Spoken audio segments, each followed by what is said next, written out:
نحمدہ و نصلی علی رسولہ الکریم، اما بعد۔ میرے دوستو، اگر آپ کے گھر سے لڑائی جھگڑے ختم نہیں ہو رہی، آپ کے گھر سے نفرتیں ختم نہیں ہو رہی، آپ کے گھر کے اندر سکون نہیں آ رہا، تو آج میں آپ کو بتلاؤں گا کہ آج کی رات یعنی شب برات والی رات آپ نے کون سی ایسی دعا مانگنی ہے، کون سا ایسا عمل کرنا ہے جس کی برکت سے اللہ تبارک و تعالیٰ آپ کے گھر کو سکون کا گہوارہ بنا دیں گے، آپ کے گھر کو امن کا گہوارہ بنا دیں گے، آپ کے گھر سے لڑائی جھگڑے ختم ہو جائیں گے انشاءاللہ تعالی۔ تو آپ نے وہ عمل کیسے کرنا ہے، دعا کیسے مانگنی ہے، میں آپ کو بتلاتا ہوں، توجہ سے میری بات کو سنیں۔ دیکھیں میرے دوستو، آج کی رات کو آپ ہلکا مت سمجھیں، یعنی شب برات والی رات یہ بڑی عظیم رات ہے، یہ اللہ تبارک و تعالیٰ سے فیصلے کروانے والی رات ہے۔ اس رات اللہ تبارک و تعالیٰ کی طرف سے فیصلے لکھے جاتے ہیں۔ آپ نے اس رات کو قیمتی کیسے بنانا ہے، چند باتیں بتلاتا ہوں، ان پہ عمل کریں، انشاءاللہ آپ کی یہ رات یعنی شب برات والی رات قیمتی بن جائے گی۔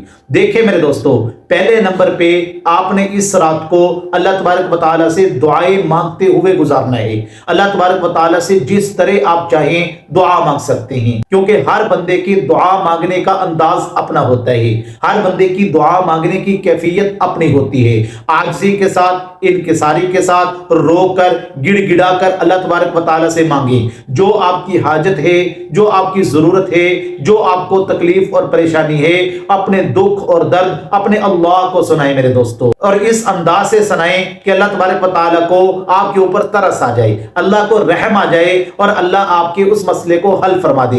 اللہ سے اس طرح مانگیں جس طرح ایک بیٹا اپنی ماں سے گڑ گڑا کر مانگتا ہے، اور بیٹے کو پتا ہوتا ہے کہ میں اپنی والدہ سے جو مانگوں گا میری والدہ مجھے دے دے گی۔ تو میرے دوستو، آپ بھی اللہ پر یقین اور بھروسہ کرتے ہوئے اللہ سے دعا مانگیں، اللہ آپ کی دعا کو کبھی رد نہیں کریں گے۔ اور دوسرا خاص طریقہ دعا مانگنے کا، اس رات کو اس انداز سے آپ دعا مانگیں جو میں آپ کو بتلانے لگا ہوں، یہ بھی بہت مجرب طریقہ ہے۔ وہ طریقہ یہ ہے کہ آپ نے اس رات کو سورۃ دخان کی تلاوت کرنی ہے، اور اس کو پڑھ کر پانی پہ دم کر کے آپ نے پانی کو رکھ لینا ہے۔ یہ پانی آپ اپنے گھر والوں کو پلائیں، اس کی برکت سے اللہ تبارک و تعالیٰ آپ کے گھر کے اندر لڑائی جھگڑوں کو ختم کر دیں گے۔ اور دوسرے نمبر پہ اس سورہ دخان کے اندر ایک آیت ہے، فیہا یفرق کل امر حکیم۔ پھر سن لیں، فیہا یفرق کل امر حکیم۔ اس آیت مبارکہ کو آپ 100 مرتبہ تلاوت کریں، 100 مرتبہ پڑھیں، اور اس کے بعد اللہ تبارک و تعالیٰ سے دعا مانگیں۔ یاد رکھیں، جتنی آپ کو پڑھنے کے اندر دیر لگی ہے اتنی دیر ہی آپ اللہ تبارک و تعالیٰ سے دعا مانگیں۔ ہمارا انداز یہ ہوتا ہے کہ ہم 2-4 منٹ دعا مانگتے ہیں اور اس کے بعد بس ختم کر دیتے ہیں۔ نہیں میرے دوستو، اللہ تبارک و تعالیٰ سے زیادہ لمبی لمبی دعا مانگنی سیکھیں، اتنا مانگیں کہ اللہ تبارک و تعالیٰ کو ترس آ جائے۔ تو جتنی دیر آپ کو یہ وظیفہ کرتے ہوئے، اس آیت کو پڑھتے ہوئے لگی ہے،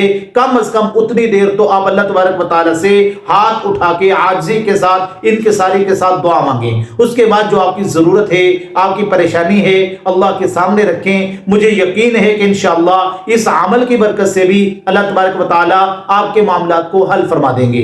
دوسرا کام آپ نے اس رات کو قیمتی بنانے کے لیے یہ کرنا ہے کہ اس رات کو آپ عبادت کے اندر گزاریں، نوافل پڑھیں، جتنے ہو سکیں قرآن مجید کی تلاوت کریں میرے دوستو، کیونکہ یہ مہینہ استقبال رمضان کا مہینہ ہے، یہ رمضان المبارک کی تیاری کا مہینہ ہے۔ تو اس لیے ہم نے اس کے لیے اپنے آپ کو تیار کرنا ہے کہ جیسے ہی رمضان المبارک آئے تو ہماری روٹین بن چکی ہو، ہماری عادت بن چکی ہو اللہ کی عبادت کرنے کی۔ تو آپ نے اس رات کو عبادت میں گزارنا ہے۔ حضرت علی رضی اللہ تعالیٰ عنہ فرماتے ہیں کہ اس رات کو قیام کرو اور اس کے دن کا روزہ رکھو، ہو سکے تو آپ روزے کا اہتمام بھی کریں۔ اللہ کے نبی صلی اللہ علیہ وسلم اس مہینے کے اندر کثرت کے ساتھ روزہ رکھا کرتے تھے۔ اور تیسرا کام آپ نے یہ کرنا ہے کہ آپ صلاۃ التسبیح کا اہتمام کریں، ہو سکے تو آپ رات کو پڑھ لیں، نہ ہو سکے تو اگلا جو دن آ رہا ہے اس دن کے اندر آپ صلاۃ التسبیح کا اہتمام کریں۔ صلاۃ التسبیح کو آپ نے جماعت کے ساتھ نہیں پڑھنا، عورتیں بھی پڑھ سکتی ہیں، مرد بھی پڑھ سکتے ہیں، انفرادی طور پہ پڑھنا ہے،